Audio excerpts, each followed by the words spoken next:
Allez, allez, je vous montre comment je fais. Donc tu vois sur cette butte là, ou ce coffre, etc. Il y a les fleurs, il y a tout, il y a les roquettes qui sont parties, il y a les haricots, enfin bref, ça se mélange un peu. Et là on arrive au moment où les roquettes, tu vois, elles font leurs graines. Donc elles font des super fleurs comme ça. Après elles vont commencer à faire leurs graines et tout ça, ça va sécher.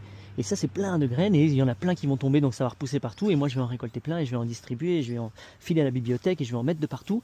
Bref, ça va continuer d'année en année. Sauf que quand elles sèchent comme ça, bah, ça gêne un peu. Et puis comme il n'y a pas de fleurs, tu vois, donc ça sert pas trop à grand chose. Donc ce que je fais, c'est que moi je les repousse vers le bas. Des fois je les plie, alors j'essaie de pas trop les casser, mais si je dois les casser, c'est pas grave.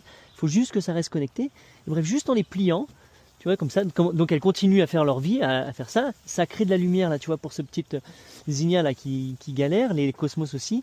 Et donc en fait, tu refais des puits de lumière. Et des fois, je m'amuse à tresser un peu, tu vois, les plantes là comme ça. Voilà, tout ça. Donc juste je les tresse.